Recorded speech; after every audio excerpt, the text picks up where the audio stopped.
Boa tarde, amigos. Hoje o nosso palestrante foi o nosso irmão Cláudio.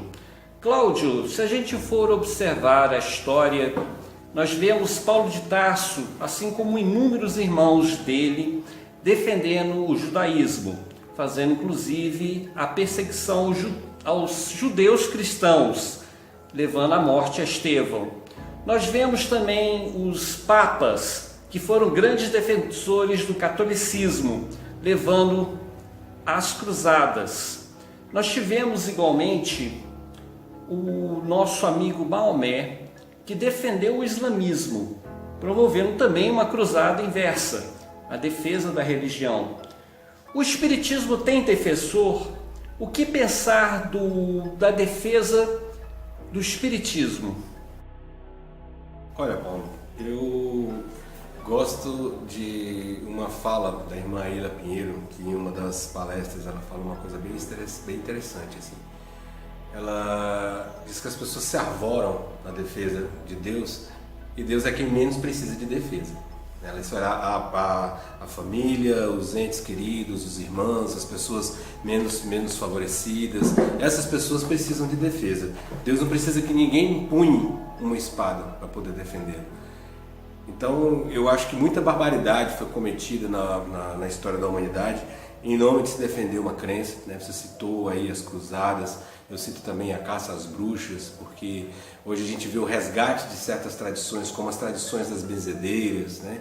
Que é um passe associado aos conhecimentos da natureza e que eram mulheres tidas como bruxas e que foram perseguidas e que sofreram torturas medonhas e que foram mortas inexplicavelmente em nome de Deus e ainda mais inexplicável em nome de Jesus.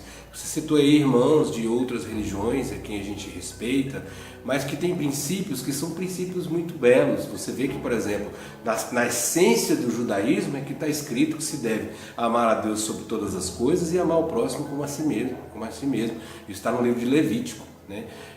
A gente vê, por exemplo, dentro das tradições do islamismo, do hinduísmo, mesmo das religiões de matriz oriental, a gente vê uma defesa profunda da ética do ser humano, da relação com o próximo, do autoconhecimento. A gente vê nas religiões de matriz africana, por exemplo, na Umbanda brasileira, uma relação muito estreita e muito próxima com os elementos da natureza. Né? Então, muita barbaridade se fez em nome da defesa de Deus. Eu acho que nós, espíritas, devemos buscar a pureza e a simplicidade do cristianismo primitivo. É fazer aquilo que Jesus faria. Jesus não condenava, Jesus acolhia, Jesus cuidava, né? Jesus não empunhava a espada para ninguém, ele dizia antes o contrário. Aquele que ferir pela espada vai ser ferido pela espada também. Então muita barbaridade hoje se faz, inclusive, se diz e se proclama em nome de Deus, em nome do Cristo, a ponto de se culminar nessa coisa, desculpe, vergonhosa, vexaminosa, que é a pessoa se dizer um cristão conservador. Né? Isso é uma coisa que não entra na minha cabeça, porque se é uma coisa que Jesus foi revolucionário. Revolucionário no quanto ele foi empático com as mulheres, no quanto que ele foi solidário às pessoas que eram caídas, no quanto que ele combateu a injustiça e fez do seu apostolado um apostolado de amor, de acolhimento, de fraternidade. Isso é revolucionário, isso não tem nada de conservador.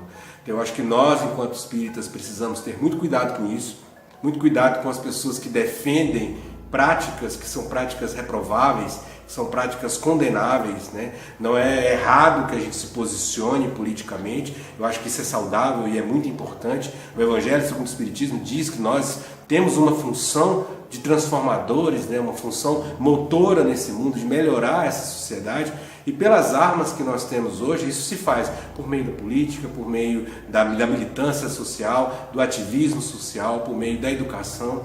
E é nesses espaços de poder e de construção do conhecimento e das relações coletivas é que a gente precisa estar sempre atento para exercer aquilo que nós dizemos que é ter Jesus como modelo e guia, é agir como ele agiria, e não fazer como muitos fazem hoje, que vendem Jesus por 30 moedas de prata e depois não tem nem coragem de se enforcar, né? Como diz Humberto de Campos. Eu acho que a gente tem que ter cuidado com isso. Para todos os outros, Jesus pode ser um objeto de culto, despersonificado, né? Ter a sua mensagem deturpada. Nós espíritas não temos esse direito. Para nós ele não é objeto de culto, para nós ele é modelo e guia. Cláudio, há alguns dias eu li um livro a respeito do casamento. Quem escreveu esse livro foi um pastor.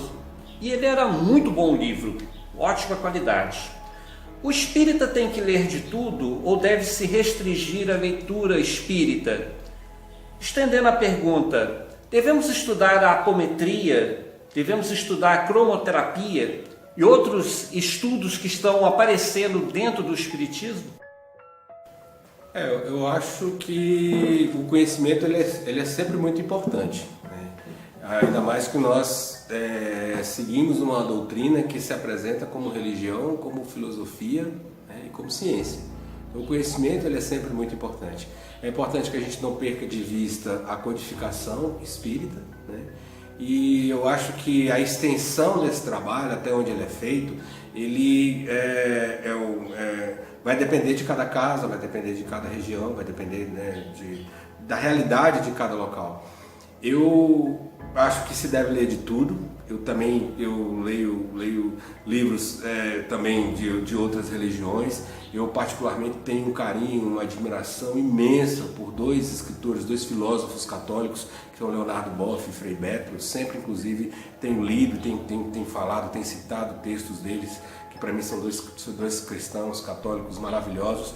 Eu acho que vale aquele ensinamento de Paulo, né? A gente tem que ler tudo e reter o que é bom. Cláudio, é um verdadeiro tabu no meio espírita falar sobre política. O espírita deve se meter com a política, deve se envolver com a política? Então, eu acho o seguinte, eu sou agrônomo e eu trabalho com sistemas agroflorestais. A motosserra é uma ferramenta. Você pode usar a motosserra para fazer um manejo florestal extraordinário. Ela é usada de maneira correta, né? Mas tem gente que usa a motosserra para fazer um desmatamento ilegal. Tem gente que usa a motosserra para matar as pessoas. Então a motosserra é uma ferramenta, ela não tem culpa da intenção de quem está usando. Eu acho que a política também é uma ferramenta. É a forma que nós temos de promover a transformação social e de se trazer relações mais igualitárias, mais equânimes dentro da sociedade. Talvez, como disse Churchill, se não me engano, a democracia seja realmente o pior sistema político que exista e só seja melhor do que todos os outros, né? Porque eu acho que o exercício da política feita de maneira decente, de maneira democrática, ele é essencial para que você tenha uma transformação social de uma maneira mais equilibrada. Então eu acho que o espírita ele deve sim se envolver na política. Como eu disse anteriormente a respeito de Paulo, lê tudo, né? Retende o que é bom, guarda o que é bom, guarda a palavra sã. Tem determinadas coisas que a gente não consegue, não consegue se eximir, né? Então eu acho que o espírita ele tem que se guardar, ele tem que se resguardar, ele tem que se preservar e levar para o exercício da atividade política os mesmos princípios cristãos que ele tem para a vida dele, né? Então, independentemente da postura política de quem quer que seja, uma postura política que prega a eliminação dos adversários, uma postura política que prega a subtração de direitos fundamentais de povos tradicionais, por exemplo, não é uma atitude cristã, né? A gente precisa de ter em mente aquilo que Cristo falou, que você conhece a árvore pelos frutos. Não tem como ser de outra forma, né? Alguém que prega uma política de extermínio, de exclusão, de perseguição, de intolerância, de falta de diálogo, de falta de empatia, de falta de conhecimento mínimo do que é a condição do outro, né? De que duas pessoas, pega uma pessoa que viveu a vida inteira numa condição de classe média alta, rico, estudando em colégio particular, não vai ter as mesmas dificuldades que alguém que cresceu no morro, sabe, ouvindo bala, assim, zunindo no ouvido todo dia, no caminho da escola. Essas duas pessoas não vão ter as mesmas condições de chegar na universidade. E é uma questão de decência que nós, enquanto espíritas, enquanto cristãos principalmente, antes inclusive de sermos espíritas, em primeiro lugar como cristãos, possamos entender que essas pessoas não estão competindo em condições de igualdade e que é necessário que, por intermédio da política, por intermédio da militância social, do ativismo social, que a gente consiga ações propositivas, democráticas, legais, mas contundentes e pontuais para se combater essas injustiças, né? Eu costumo dizer que alguns textos muito antigos, por exemplo, são textos que fizeram com que nós espíritas ficássemos condicionados naquela caixinha de que você, para ser espírita, para ser cristão, você tem que sofrer. Hoje a gente sabe que já não é mais assim, isso não faz o menor sentido dentro da mensagem espírita. Quer dizer, se você matou 5 pessoas, você tem que morrer 5 vezes? Ou pela lógica da misericórdia é mais coerente que você venha em um processo encarnatório onde você possa ajudar ou salvar a vida de 5 pessoas? Do ponto de vista da misericórdia divina, isso é muito mais coerente do que você achar que você vai ser punido da mesma maneira, porque a providência quer que a gente se soerga, que a gente prossiga, que a gente cresça. Ela não quer a punição, ela quer a transformação, quer o amor, quer a misericórdia. Então a gente pega alguns textos, por exemplo, eu costumo citar um que tem, se não me engano, no livro Pão Nosso, em que Emmanuel fala sobre César, né? E aí, se você, em linhas gerais, se você tem um patrão, né, falando sobre ele a docilidade, né? Você tem um patrão e você acha que ele não te paga bem, ou que você está numa situação injusta, ou você vive sob um governo que você considera que é tirânico, né? Aceita isso aí com mansuetude, porque você não sabe o que você fez no passado, você não sabe as dificuldades que ele tem. Então, peraí, a gente tem que ler esse texto com calma, né? A gente precisa filtrar, ler o que é bom, ler tudo, né? Reter o que é bom, filtrar e compreender que esse livro foi escrito na década de 40, na década de 50. Foi um período ali pós-Estado Novo, durante a vigência da ditadura. Pouco depois disso veio a ditadura militar e a gente já tinha desde o início do século Chico Xavier em plena atividade.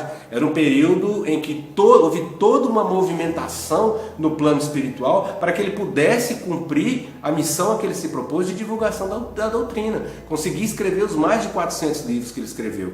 Então, num tempo em que as pessoas eram arrastadas de suas casas para ir para a delegacia dizer quem era aquele tal de Bezerra de Menezes que estava dando receita de remédio homeopático, era extremamente necessário que o Chico tivesse um mínimo de tranquilidade institucional, né, que fosse deixado em paz pelas autoridades da época para poder cumprir com a missão dele. Isso já não é mais cabível nos dias de hoje, com rede social, com capacidade de síntese, com capacidade analítica, com capacidade de se fazer uma pesquisa pregressa do que uma pessoa que está se candidatando a um cargo público fez nessa vida, do que ela está propondo, quais são as ideias dela para a economia, para a política, para a inserção, né, para todas as políticas de acolhimento, as políticas de ação afirmativa. Então é fundamental que a gente tenha a condição de colocar a nossa cristandade a serviço desse exercício e dessa militância. Ter a política como uma ferramenta de transformação social e agir nela como cristãos, né? Com decência, com integridade, com honestidade, com acolhimento. Eu confesso a você, por exemplo, que eu não serviria para ser político.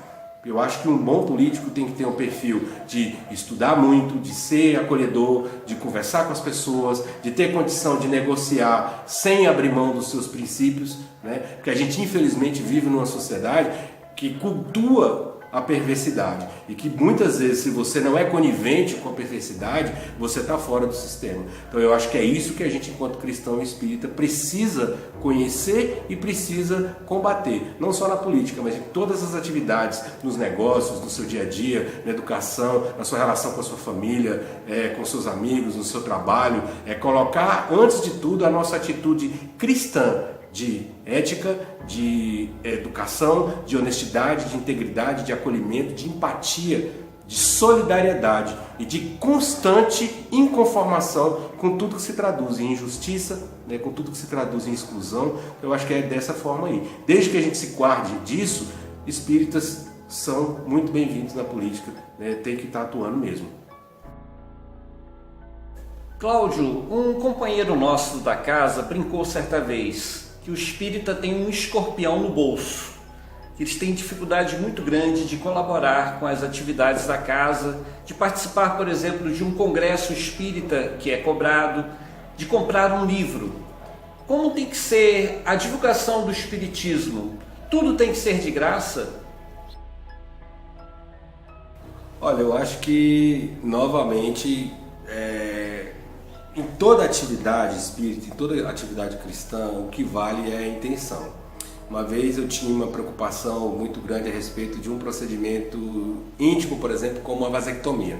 perguntei para um estudioso uma vez como que se enxergava a questão da vasectomia à luz da doutrina espírita, porque nós sabemos que muitos irmãos estão desencarnados, estão estudando, estão aguardando a oportunidade de vir aqui participar dessa experiência reencarnatória para prosseguir na sua jornada de evolução.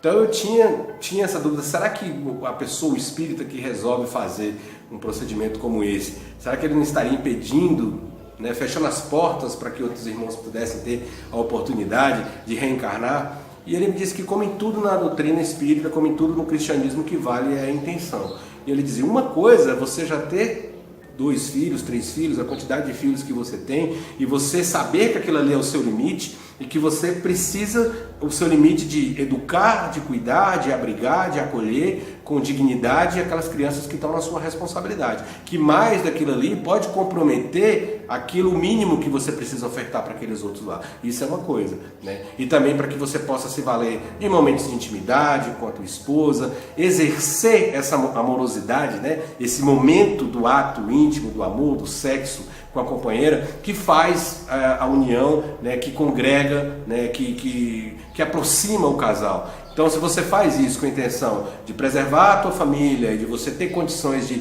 conduzir com dignidade a tua função, isso é uma coisa. A outra coisa é você fazer uma vasectomia para poder viver na promiscuidade, para viver traindo, né? Para viver exercendo de maneira irresponsável a sexualidade. Aí a tua intenção é outra. Então, eu entendo que as pessoas sabem que nada cai do céu. Uma casa espírita tem conta de água, de luz para pagar, tem impostos, tem tributos, nem todo mundo é voluntário. Tem gente que precisa realmente de vir e de ser remunerado para garantir que minimamente haja uma continuidade na prestação daqueles serviços. As casas espíritas prestam muitos serviços, né? Devem prestar muitos serviços para a comunidade, de estudo, de acolhimento, de cuidado, de suprimento do mínimo que se faça necessário para que a pessoa possa viver com decência, viver com dignidade. Os congressos são momentos em que se debatem assuntos importantes à luz da própria elevação espiritual, da situação econômica do país.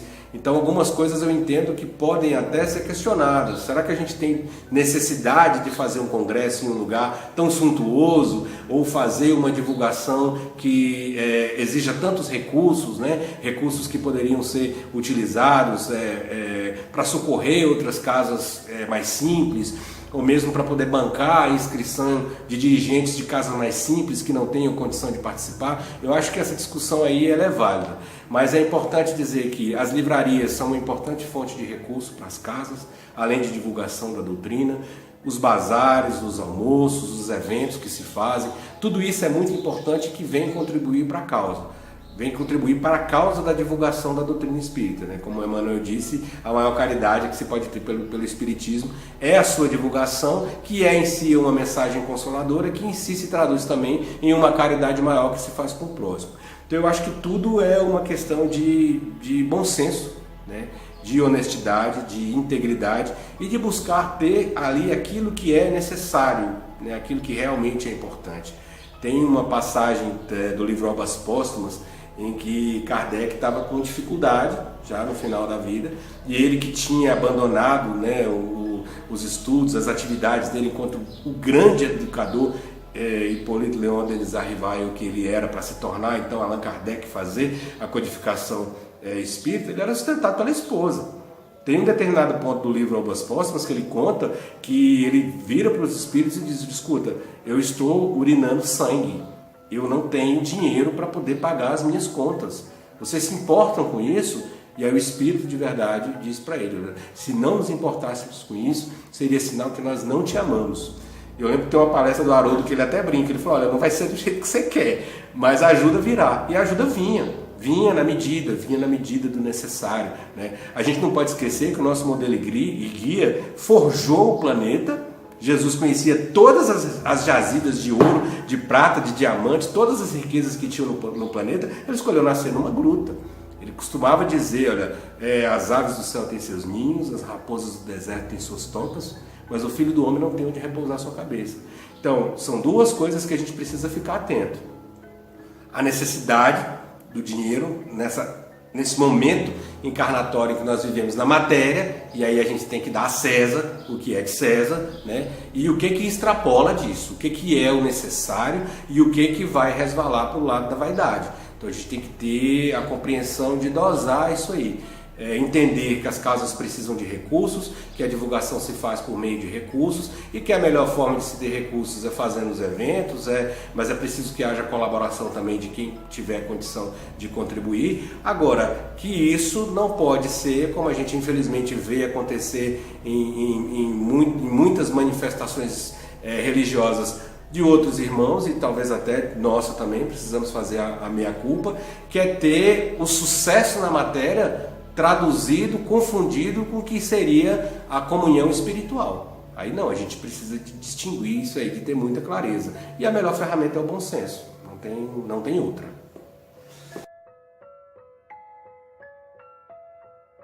Muito obrigado, Cláudio. Que Deus abençoe a todos nós.